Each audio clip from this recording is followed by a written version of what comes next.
Swastiastu, Namo Buddhaya, salam kebajikan untuk kita semuanya.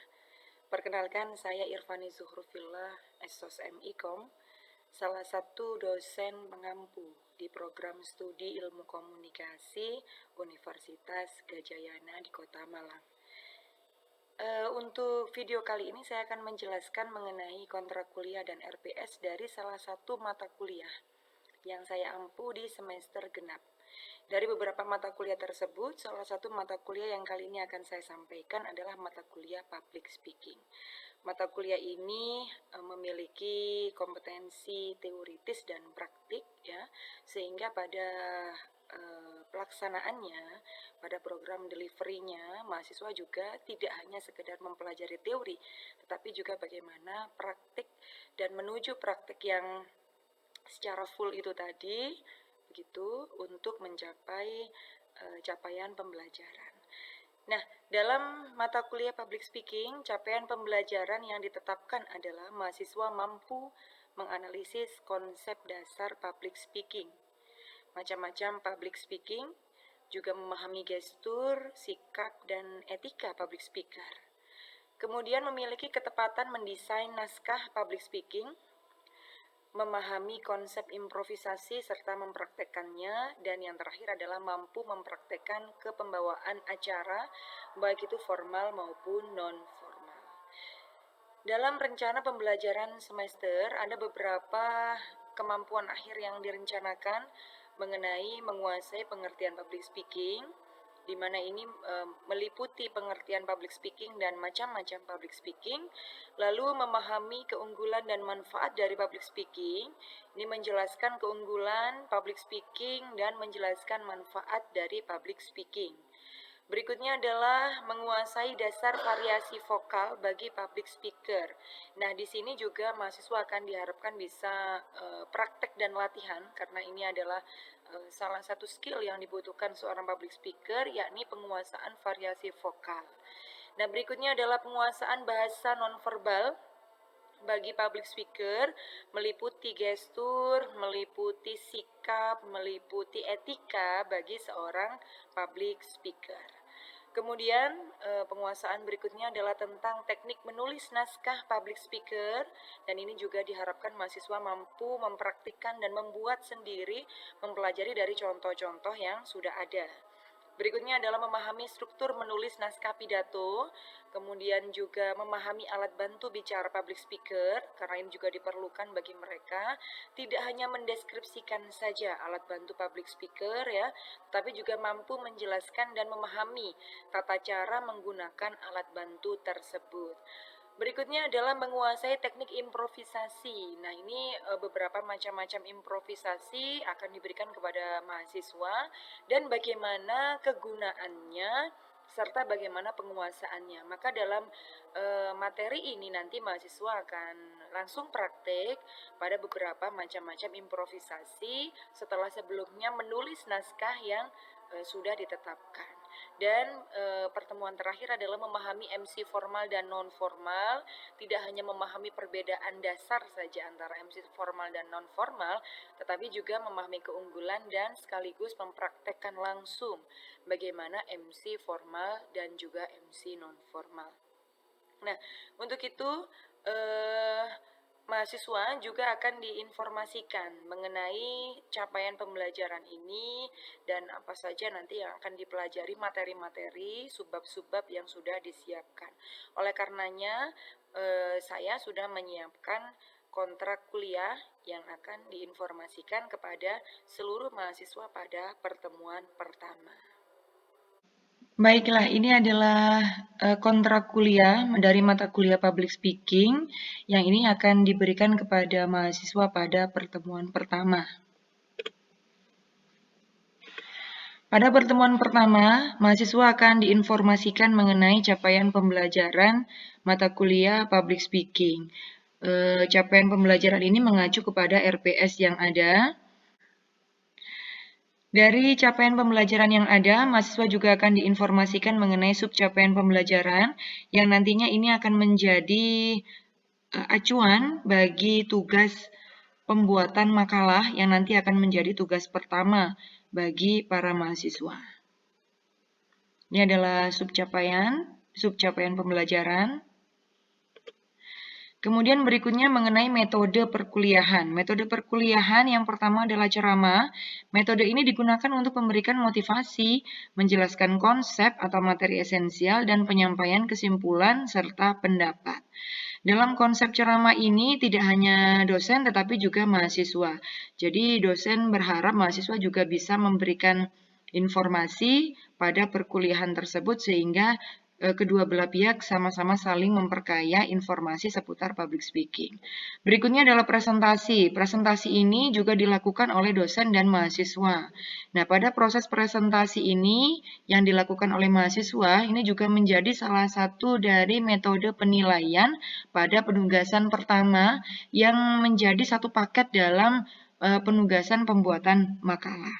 Sehingga nanti ini juga akan menjadi penilaian selain dinilai dari prakteknya, juga dinilai dari materi yang disampaikan. Berikutnya adalah metode tanya jawab, di mana pada metode ini selain mahasiswa bertanya, dosen menjawab, juga bisa terbalik, dosen yang kemudian bertanya, mahasiswa menjawab. Tidak jarang juga beberapa pertemuan dosen dan mahasiswa saling sharing tentang pengalaman masing-masing selama menjadi public speaker. Apakah pernah mendapatkan pengalaman entah itu yang baik atau yang masih kurang baik sehingga bisa diasah kembali bagian-bagian mana yang sekiranya masih perlu untuk ditingkatkan. Dan yang terakhir adalah metode perkuliahan secara praktek, karena memang mata kuliah public speaking ini juga memiliki bobot praktek yang cukup besar ya, sehingga mereka juga dilatih untuk dapat mencapai capaian pembelajaran itu tadi. Nah, dalam praktek ini bisa jadi dilakukan di dalam kelas langsung antara dosen dengan mahasiswa, baik itu semua mahasiswa atau beberapa mahasiswa saja. Bisa juga mereka melakukan perekaman audiovisual secara mandiri, lalu dikirimkan baik itu ke dalam LMS Learning atau juga ke dalam WA Group. Sehingga ini juga bisa menjadi bahan latihan mereka dan juga bisa menjadi salah satu bahan penilaian bagi para dosen. Berikutnya mengenai penugasan, yang pertama makalah dan presentasi. Penugasan makalah ini tentu untuk memperdalam teoritis mereka, tetapi di bagian presentasi, dosen juga akan menilai bagaimana cara mereka berpresentasi. Jadi yang dinilai tidak hanya sekedar makalah saja, tetapi juga bagaimana cara mereka presentasi. Berikutnya yang kedua adalah kuis. Kuis ini juga bisa berbau teoritis, tetapi dalam kesempatan yang lain juga akan diberikan kuis yang berbau audiovisual yang masih berhubungan untuk peningkatan skill mahasiswa. Lalu kemudian tugas akhir ini ada tengah semester dan akhir semester. Tentunya tugas akhir ini harapannya adalah bisa mencapai capaian pembelajaran di mana mereka bisa mempraktikkan dengan benar bagaimana public speaking itu.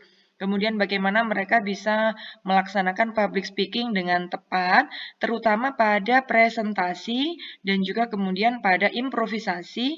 Dan yang terakhir adalah bagaimana menjadi seorang MC baik itu formal maupun non-formal. Penilaiannya adalah seperti ini, meliputi presensi, tugas 1 dan tugas 2, kemudian UTS dan UAS. Dalam setiap perkuliahan, dosen juga memberikan motivasi kepada para mahasiswa. Ini akan disampaikan bagaimana contoh pembelajaran di kelas. Terima kasih semuanya teman-teman yang sudah hadir. Assalamualaikum warahmatullahi wabarakatuh. Hari ini seperti yang saya sampaikan di minggu lalu, kita harusnya latihan untuk belajar MC formal. Minggu lalu kan sudah coba yang non formal nih ya. Pada intinya kalau yang non formal memang seperti yang saya sampaikan minggu lalu adalah penguasaan panggung, penguasaan audiens itu penting. Terlebih lagi adanya pengalaman sebelumnya itu jelas sangat membantu.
selaku Direktur Pasca Sarjana Universitas Jember.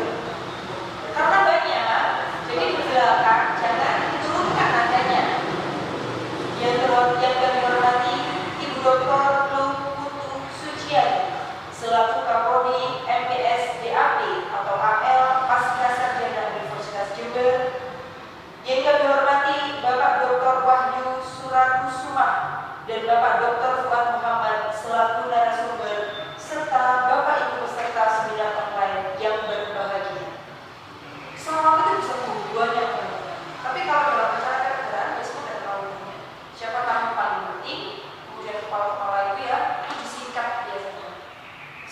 Kepala, ingat, misalnya nih ya ada rektor, ada wakil rektor, itu nyebutnya jadi satu. Kepada yang terhormat Rektor Universitas Gadjah Mada, Ibu Profesor Dr. Dias Savitri beserta seluruh jajarannya. Begitu juga dengan wali kota dan wakil wali kota, itu sejajar. Artinya menyebutnya sekalian.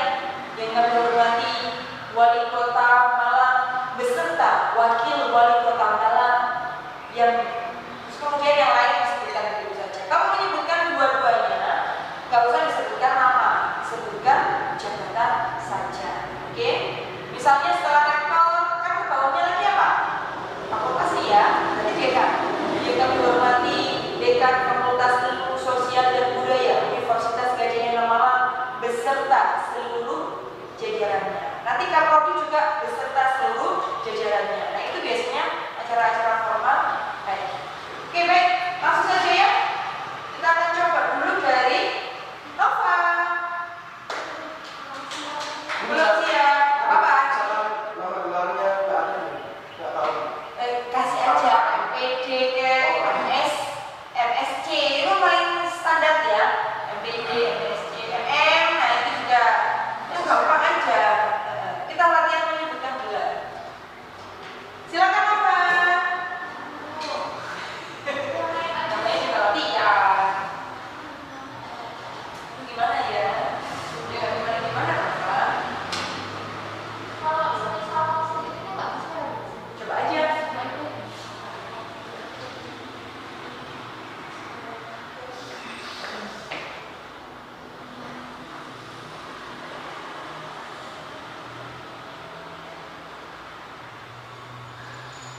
Sholawat serta salam kami curahkan kepada Nabi Muhammad SAW karena telah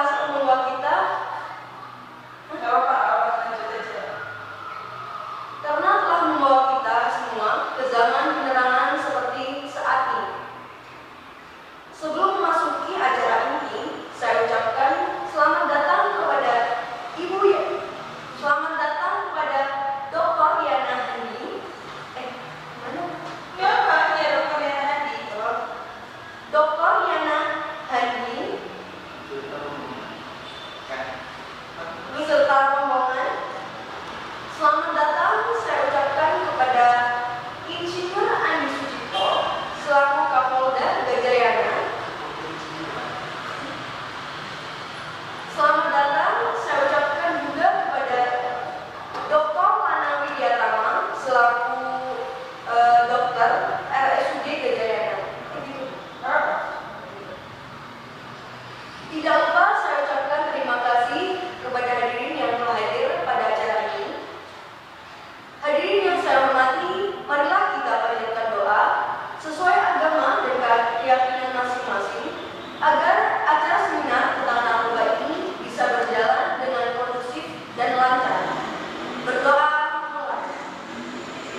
Berdoa selesai.